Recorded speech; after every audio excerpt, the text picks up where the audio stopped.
Hello दोस्तों, SSC ने जारी कर दिया है सीएचएसएल का यहाँ पे नोटिफिकेशन और पूरा डिटेल से हम लोग यहाँ पे देखेंगे।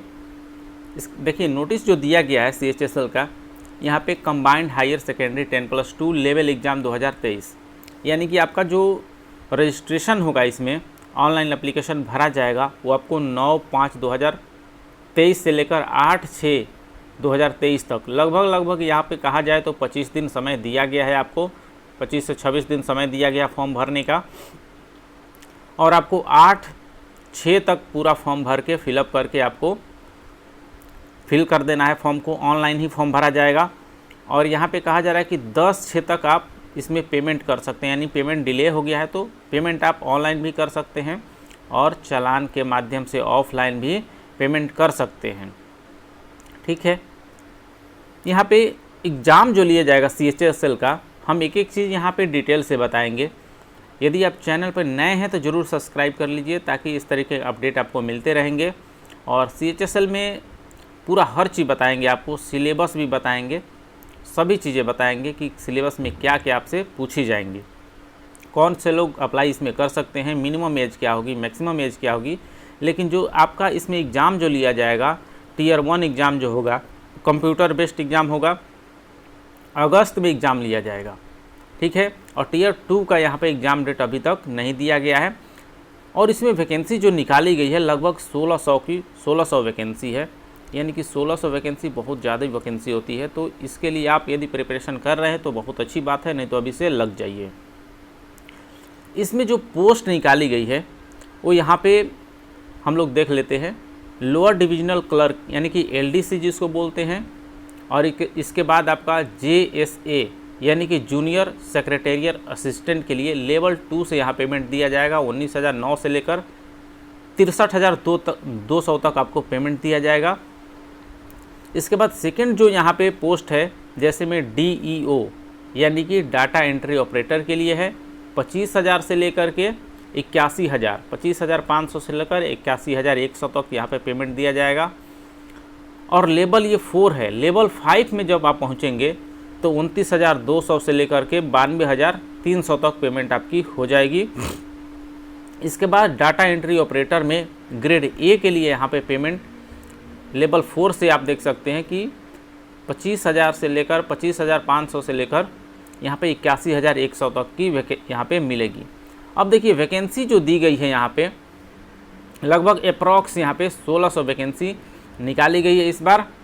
और इसमें रिजर्वेशन उन्हीं को मिलेगा जो बिहार के SC/ST कैंडिडेट हैं, यानी कि शेड्यूल ट्राइब है या शेड्यूल कास्ट हैं, बैकवर्ड क्लास के लोग हैं, OBC हैं, EWS कैंडिडेट हैं, ठीक है, एक्स सर्विसमैन हैं, और इसके बाद PWBD है यानी कि पर्सन विथ बेंचमार्क डिसेबिलिटी। ठीक है, जो डिसेबल कैंडिडेट हैं उनको यहाँ पे रिजर्वेशन दिया जाएगा। वो एज में भी दिया जाएगा, तो एज के हिसाब से मतलब हो सकता है कि 27 वर्ष भरने का डेट हो तो 27 वर्ष एज हो तो उसमें 2-3 साल आपको छूट मिल जाएगी। अब यहाँ पे आप देख सकते हैं पोस्ट यहाँ पे निकाली जो गई है, data entry operator grade A के लिए निकाली गई है, LDC के लिए निकाली गई है, और जूनियर सेक्रेटेरिएट असिस्टेंट के लिए JSA के लिए पोस्ट निकाली गई है। और इन सभी के बारे में हम डिटेल से बात करेंगे। और अप्लाई करने के लिए आपको इंडियन सिटीजन होना चाहिए, यानी कि भारतीय नागरिक आप हैं। ठीक है, तो इसमें अप्लाई कर सकते हैं।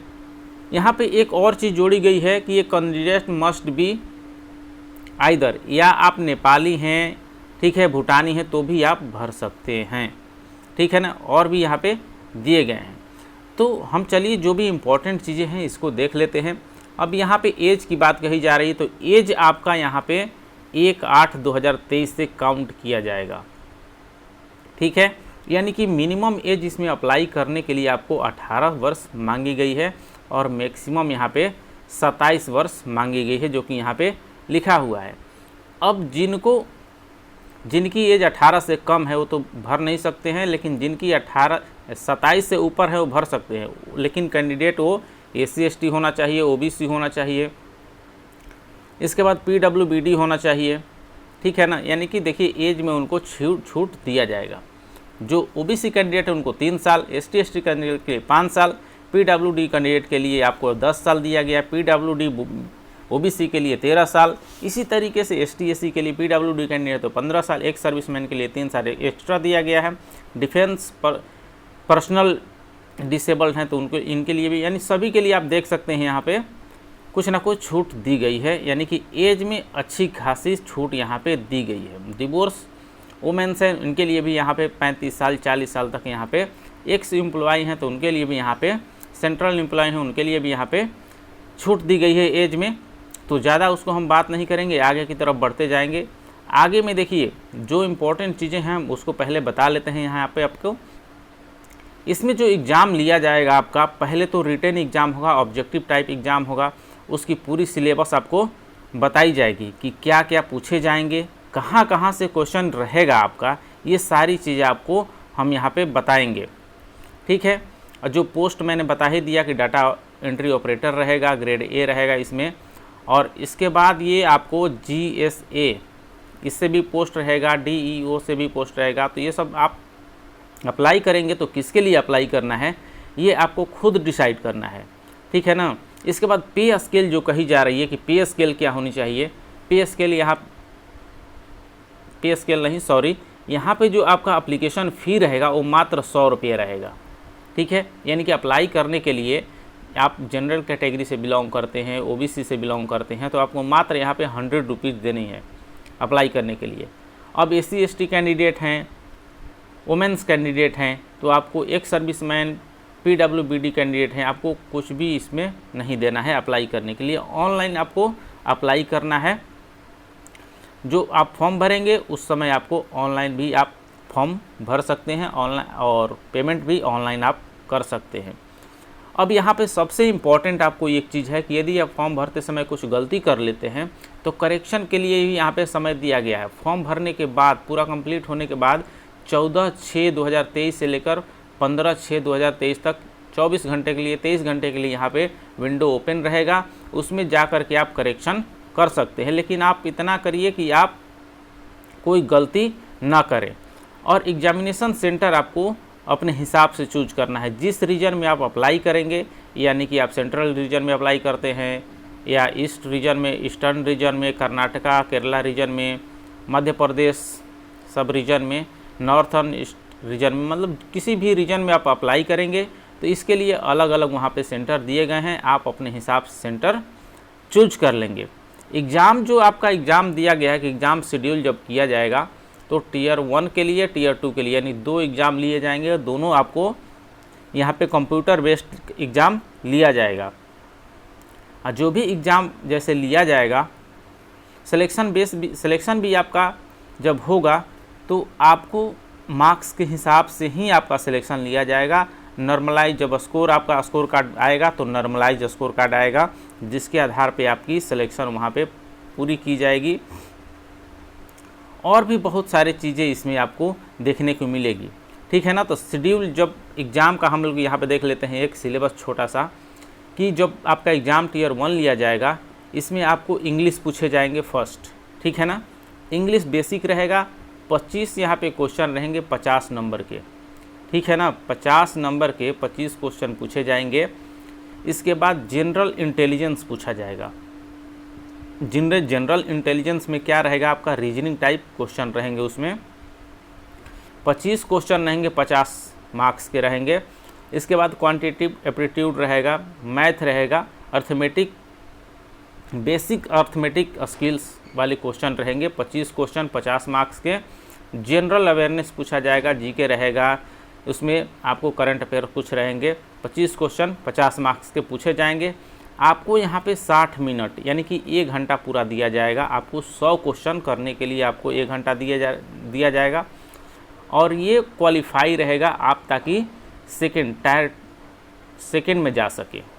और ये मल्टीपल चॉइस क्वेश्चन रहेंगे, इसमें हिंदी इंग्लिश में क्वेश्चन रहेगा। यहाँ पे आपके यहाँ पे हिंदी इंग्लिश में लैंग्वेज में रहेंगे क्वेश्चन, आप जिस भी लैंग्वेज में देना चाहते हैं आप एग्ज़ाम देंगे। और इसमें नेगेटिव मार्किंग भी रहेगा। नेगेटिव मार्किंग कैसे रहेगा कि आप एक क्वेश्चन करते हैं यदि गलत हो जाता है तो यहाँ पे 0.5 मार्क्स वहाँ पे आपको काट लिए जाएंगे। वैसे ही टीयर 2 का जो एग्ज़ाम होगा, यदि टीयर 1 आपका क्लियर हो जाता है, आप टीयर 2 का एग्ज़ाम देना है तो इसका भी सिलेबस यहाँ पर देख लीजिए कि जो भी आपका सिलेबस होगा यहाँ सेक्शन वाइज सिलेबस दिए गए हैं। 2 घंटे का यहाँ पे 2 घंटे 15 मिनट का आपका पेपर होगा, जिसमें से जो फर्स्ट सेक्शन रहेगा, फर्स्ट सेक्शन से मैथमेटिक्स आएगा, इसके बाद रीजनिंग रहेंगे यहाँ पे क्वेश्चन, जो कि आप देख सकते हैं कि नंबर ऑफ क्वेश्चन 30 रहेंगे। यहाँ पे बदलाव किया गया है, इस एग्ज़ाम में यही बदलाव किया गया है कि जब सेकेंड आपका टियर 2 होगा एग्ज़ाम, सेकेंड एग्ज़ाम जब लिए जाएंगे, उसमें पहले क्वेश्चन कम मतलब केवल मैथ के ही पूछे जाते थे, लेकिन अब रीजनिंग इसमें जोड़ दिया गया है। तो 30 मैथ होंगे, 30 रीजनिंग होंगे, 60 क्वेश्चन पूछे जाएंगे, एक क्वेश्चन 3 मार्क्स का रहेगा, यानी कि 180 नंबर का ये रहेगा। केवल इसमें आपको 1 घंटे समय दिए जाएंगे, ठीक है ना। 1 आवर फॉर ईच सेक्शन, एक सेक्शन के लिए आपको 1 घंटा समय दिया जाएगा। लेकिन यहाँ पे आप देख सकते हैं कि सेक्शन सेकंड जो स्टार्ट होगा, जिसमें से इंग्लिश पूछा जाएगा और जनरल अवेयरनेस पूछा जाएगा। इंग्लिश 40 नंबर का, जनरल अवेयरनेस 20 नंबर का, टोटल 60 हो गया। ये भी उतना ही रहेगा, 180 मार्क्स का। इसमें भी आपको 1 घंटे यहाँ पे समय दिए जाएंगे। अब सेक्शन देखिए, सेक्शन यहाँ पे 3, सेक्शन 3 में कंप्यूटर से क्वेश्चन 15 क्वेश्चन पूछे जाएंगे 45 नंबर के, इसमें 15 मिनट आपको दिए जाएंगे। ऐसे कैंडिडेट जो स्क्रिप्ट वाले हैं उनको यहाँ पे 5 मिनट ज़्यादा दिया जाएगा, ठीक है ना, यानी कि हर सेक्शन में उनको 5 मिनट ज़्यादा दिया जाएगा। अब इसके बाद सेक्शन 3 में ही देखिए स्किल टेस्ट जो लिए जाएंगे, जैसे में टाइपिंग मोड में जैसे लिए जाएंगे पार्ट ए में स्किल टेस्ट फॉर DO, यानी कि टाइपिंग जब लिए जाएगा तो 15 मिनट उसमें भी आपको समय दिया जाएगा, ठीक है। और टाइपिंग में आप अगर कहेंगे तो बता देंगे, नहीं तो पैरा 8.1 में दिया गया है, एडवर्टाइजमेंट का सीधे आपको लिंक दे देंगे, वहाँ से आप जा सकते हैं कि टाइपिंग आपको कैसे करना है। इसके बाद देखिए पार्ट बी जो दिया गया है, इसमें भी आपको टाइपिंग ही कही जा रही है। स्किल टेस्ट जो होगा DO के लिए, टाइपिंग टेस्ट यहाँ पे आपसे देखा जाएगा कि 15 मिनट में आप क्या कर सकते हैं, ठीक है। इसके बाद सी है, पार्ट सी में टाइपिंग टेस्ट LDC के लिए, JSA के लिए, सभी के लिए 10 मिनट यहाँ पे समय दिया जाएगा।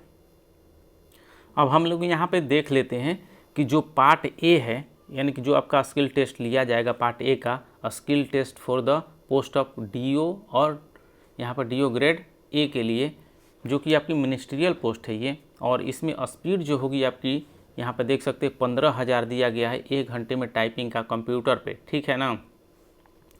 और ये जो आपकी टाइपिंग होगी वो आप कंप्यूटर पर करेंगे। और इंग्लिश में कंटेंट यदि लिखने के आएगा तो 15 मिनट में आप देख लीजिए, यहाँ पे दिया गया है कि आपको यहाँ पे 3700 से लेकर के 4000 तक की depression would be given in each candidate. Same on computer पे ही आपको टाइपिंग करना है। और देखिए यहाँ पे बी में दिया गया है, पार्ट बी में, इसमें भी स्किल टेस्ट जो आपका लिया जाएगा, इसमें भी आपको 8000 की मतलब पर आवर के हिसाब से वहाँ पर टाइपिंग करना है। और 15 मिनट में यहाँ पे 2000 दिए गए हैं, 2000 से लेकर 2000, मतलब इंग्लिश में ही टाइपिंग करना है आपको।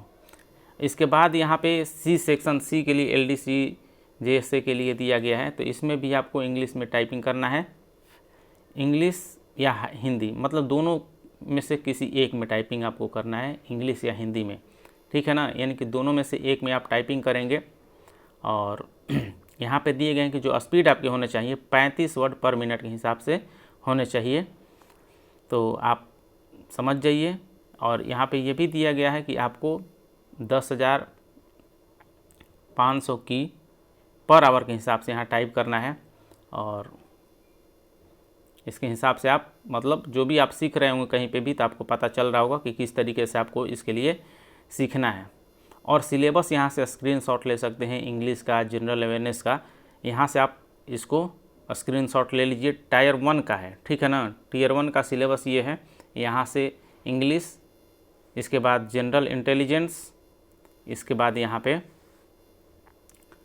जनरल एप्टीट्यूड, जैसे नंबर सिस्टम हो गया, अर्थमेटिक हो गया, अर्थमेटिकल अलजेब्रा हो गया, ज्योमेट्री हो गया, क्या क्या इसमें पढ़ना है आप देख करके इसमें अपना पढ़ सकते हैं। मेंसुरेशन, ट्रिगोमेट्री, इसके बाद स्टैटिक चार्ट जो होगा उससे क्वेश्चन आएगा। जनरल अवेयरनेस में आप देख सकते हैं कि कहाँ से क्वेश्चन आएंगे, हिस्ट्री, कल्चर, ज्योग्राफी, इकोनॉमिक्स, ये सब पूछे जाएंगे।